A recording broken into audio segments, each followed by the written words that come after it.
Halo teman-teman, pasti teman-teman udah tahu dong berita hits tentang perpajakan sekarang, yaitu Natura dan Kenikmatan mulai Juli tahun 2023 ini sudah dikenakan pajak penghasilan. Nah, ini jadi sebuah perbincangan publik yang cukup rame gitu ya. Dan sebenarnya kita sudah tahu juga sejak adanya Undang-Undang Harmonisasi Peraturan Perpajakan yang terbit tahun 2021 kemarin, di mana di sana dijelaskan nih ada beberapa natura yang dikecualikan dari pengenaan pajak penghasilan. Gitu. Jadi ada sebuah negative list dan yang tidak termasuk negative list tersebut dia akan dikenakan pajak penghasilan gitu ya sebagai penambah penghasilan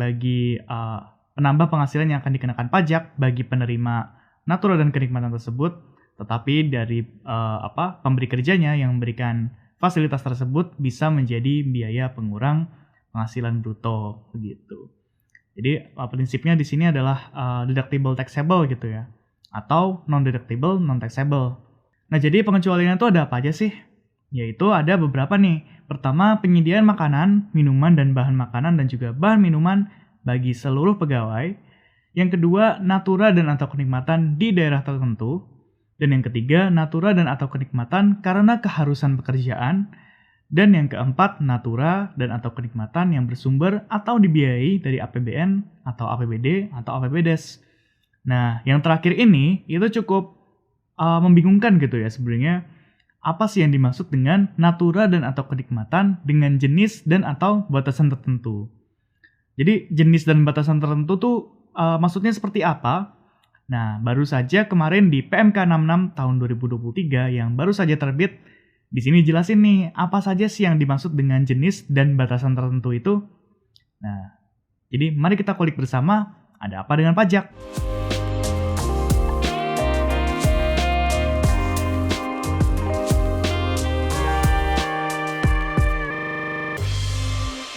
Natura dan kenikmatan dengan jenis dan batasan tertentu. Kalau di Undang-Undang Harmonisasi Peraturan Perpajakan dan juga PP 55 tahun 2022, ya kita dijelaskan hanya sebatas itu gitu ya. Nah, kalau di PMK ini itu sudah dijabarkan dengan cukup jelas gitu ya. Jadi apa saja sih daftar negative list yang menjadi pengecualian dari pengenaan pajak penghasilan gitu. Nah, di sini meliputi ada beberapa macam nih. Ada jenis-jenis naturanya itu apa aja sih? Kemudian fungsi diberikannya natura itu buat apa? Dan siapa yang menerima natura tersebut? Dan juga ada batasan-batasan jumlah yang diberikan, jumlah natura yang diberikan oleh pemberi kerja yang dapat dikecualikan dari pengenaan pajak penghasilan. Nah, jadi kalau melebihi jumlah tersebut, maka dia selisihnya itu menjadi objek pajak penghasilan. Yuk kita lihat apa aja sih yang dimaksud. Pertama ada bingkisan dari pemberi kerja antara lain berbentuk bahan makanan, bahan minuman, makanan dan atau minuman dalam rangka hari besar keagamaan meliputi Hari Raya Idul Fitri, Hari Raya Natal, Hari Suci Nyepi, Hari Raya Waisak, atau Tahun Baru Imlek. Dengan syarat dia harus diterima atau diperoleh oleh seluruh pegawai. Nah, jadi di sini ada beberapa requirements yang harus dipenuhi ya. Bentuknya itu adalah makanan atau minuman atau bahan makanan atau bahan minuman yang diberikan kapan? Pada saat hari raya keagamaan. Mau itu hari raya Idul Fitri, atau Nyepi, Natal, Waisak, maupun Imlek. Dan juga dia harus diberikan kepada seluruh pegawai nih. Yang kedua, ada bingkisan dari pemberi kerja yang diberikan selain dalam rangka hari raya keagamaan sebagaimana dimaksud pada angka 1 dengan syarat dia harus diterima atau diperoleh pegawai dan secara keseluruhan bernilai maksimal sebesar Rp3.000.000 per pegawai per tahun pajak. Ya, jadi ketika pegawai itu mendapatkan bingkisan tapi bukan di hari raya yang disebutkan di di angka 1 tadi, maka dia boleh dikecualikan dari pengenaan pajak penghasilan selama dia itu jumlahnya belum melebihi Rp3.000.000 per pegawai per tahun. Nah, misalnya nih, pemberi kerja memberikan bingkisan ya, memberikan kado gitu ulang tahun kepada seorang manajer. Nah, nilainya tuh ternyata 10 juta nih. Nah, itu gimana dong, Mas? Kan sudah melebihi. Apakah 10 jutanya itu kena pajak penghasilan? Tidak ya teman-teman, jadi ada batasan 3 juta tadi, berarti 10 juta dikurangi 3 juta, ada 7 juta gitu ya selisihnya. 7 juta itulah yang menjadi penambah penghasilan dari si manajer yang menerima bingkisan tadi. Gitu. Jadi 7 jutanya itu menjadi penambah pajak penghasilan, penambah penghasilan yang kena pajak dari manajer yang menerima kenikmatan atau natura tersebut begitu ya. Nah, selanjutnya ada juga peralatan dan fasilitas kerja yang diberikan pemberi kerja kepada pegawai untuk pelaksanaan pekerjaan. Antara lain, komputer, laptop, atau ponsel, beserta penunjangnya seperti pulsa dan sambungan internet. Syaratnya dia diterima atau diperoleh pegawai dan menunjang pekerjaan pegawai. Nah, kalau yang ini adalah soal purpose gitu ya. Di sini juga sudah jelas bentuk-bentuk fasilitasnya itu apa aja gitu ya. Yaitu diberikan pinjaman nih oleh kantor, yaitu komputer atau laptop atau ponsel. Dan fungsinya itu harus sebagai untuk menunjang pekerjaan pegawai gitu ya. Di sini nggak ada batasan nilai, tapi yang dibatasi adalah bentuknya. Nah, kemudian gimana dong kalau misalnya iPad atau tablet gitu ya? Apakah itu termasuk menjadi komputer gitu ya? Atau sebagai ponsel gitu ya? Karena itu kan sebenarnya sebuah gadget tersendiri gitu. Nah, itu mungkin kita bisa ada diskusi lebih lanjut ya. Nah, menurut teman-teman gimana nih? Apakah iPad atau tablet itu termasuk ke dalam kategori ini? Selanjutnya ada juga fasilitas pelayanan kesehatan dan pengobatan dari pemberi kerja. Dan dengan syaratnya yaitu adalah diterima atau diperoleh seluruh pegawai dan diberikan dalam rangka penanganan 4 hal, yaitu kecelakaan kerja, penyakit akibat kerja, kedaruratan penyelamatan jiwa, atau pengobatan lanjutan sebagai akibat kecelakaan kerja dan penyakit akibat kerja, gitu ya. Nah, ini sebenarnya adalah work-related accidents gitu ya, atau work-related hal yang perlu diobatin gitu. Baik itu berupa penyakit akibat kerja maupun ya karena kecelakaan kerja begitu. Atau kalau dia itu sudah life-threatening issues gitu ya. Jadi memang sudah harus mendapatkan kedaruratan penyelamatan jiwa. Nah, kalau dia itu tidak termasuk dari penyakit atau dia itu bukan termasuk dari kecelakaan yang disebabkan oleh pekerjaan dan dia tidak mengancam nyawa gitu ya, maka itu bukan termasuk fasilitas pelayanan kesehatan yang dimaksud dalam PMK ini ya. Artinya dia tidak mendapatkan pengecualian dari pengenaan pajak penghasilan gitu ya. Nah, kemudian ada juga fasilitas olahraga nih, yaitu berupa fasilitas olahraga dari pemberi kerja selain fasilitas olahraga golf, pacuan kuda, balap perahu bermotor, terbang layang, dan atau olahraga otomotif. Syaratnya dia itu harus diterima oleh seluruh pegawai dan secara keseluruhan bernilai maksimal sebesar 1,5 juta per pegawai per tahun pajak. Ya memang ini kita lihat memang tujuannya adalah untuk memajaki fasilitas-fasilitas yang diberikan kepada eksekutif perusahaan gitu ya.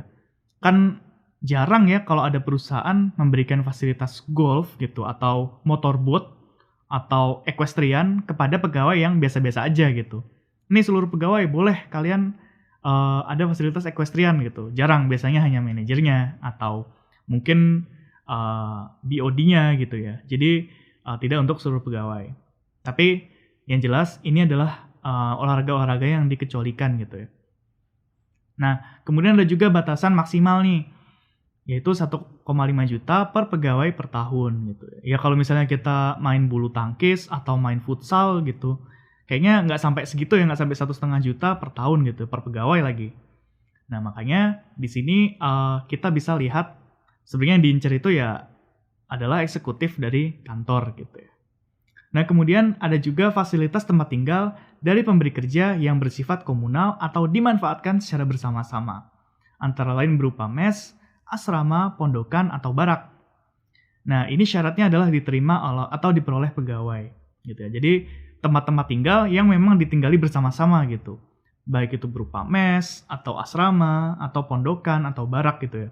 Yang jelas dia sifatnya komunal atau dimanfaatkan bersama-sama. Nah, selanjutnya ada juga nih, fasilitas tempat tinggal dari pemberi kerja yang hak pemanfaatannya dipegang oleh perseorangan atau individual, antara lain berupa apartemen atau rumah tapak. Nah, syaratnya dia harus diterima atau diperoleh pegawai dan secara keseluruhan bernilai maksimal sebesar 2 juta per pegawai per bulan. Nah, ketika pegawai itu mendapatkan fasilitas berupa apartemen atau rumah tapak, dia secara keseluruhan nilainya itu tidak boleh melebihi 2 juta per bulan gitu ya. Nah, jadi kalau misalnya dia sudah melebihi 2 juta per pegawai per bulan, maka dia selisihnya itu akan menjadi objek pajak penghasilan bagi penerimanya. Nah, selanjutnya ada fasilitas kendaraan dari pemberi kerja. Syaratnya, dia diterima atau diperoleh pegawai yang tidak memiliki penyertaan modal pada pemberi kerja dan memiliki rata-rata penghasilan bruto dalam 12 bulan terakhir sampai dengan 100 juta per pegawai. Jadi ini yang perlu diperhatikan adalah pegawainya nih. Apakah dia qualify untuk mendapatkan pengecualian dari fasilitas mendapatkan kendaraan tadi. Misalnya nih ada seseorang dia mendapatkan fasilitas berupa mobil pickup gitu ya.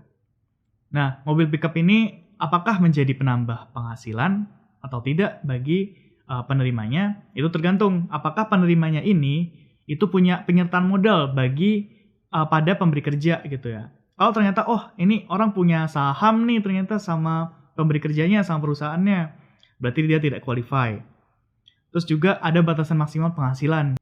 Nah, selanjutnya ada juga fasilitas iuran kepada dana pensiun yang pendiriannya telah disahkan oleh OJK yang ditanggung pemberi kerja. Syaratnya dia diterima atau diperoleh pegawai. Nah, kalau di sini syarat diterimanya fasilitas ini ya, maksudnya syarat agar fasilitas yang diterima itu boleh dikecualikan dari pengenaan PPh, yaitu dia dana pensiunnya kemana sih? Kalau dana pensiunnya itu ke dana pensiun yang pendiriannya telah disahkan oleh OJK, boleh dikecualikan, gitu ya, nggak kena PPh. Tapi kalau dia itu dana pensiunnya pendiriannya belum disahkan atau tidak disahkan oleh OJK, mohon maaf ya, dia tidak bisa dikecualikan. Artinya dia akan atas dana pensiun yang ditanggung tersebut, dia akan menjadi penambah penghasilan. Gitu. Selanjutnya ada juga nih fasilitas peribadatan antara lain berbentuk musola, masjid, kapel, atau pura. Dengan syarat dia diperuntukkan semata-mata untuk kegiatan peribadatan. Yang terakhir, seluruh natura dan atau kenikmatan yang diterima atau diperoleh pada tahun 2022. Ya, jadi kita nggak perlu khawatir lagi untuk tahun 2022 kemarin kita natura atau fasilitas yang kita terima, meskipun dia itu tidak termasuk dari pengecualian yang di atas gitu ya, dia tetap tidak menjadi objek pajak penghasilan ya, tidak menjadi penambah penghasilan kita.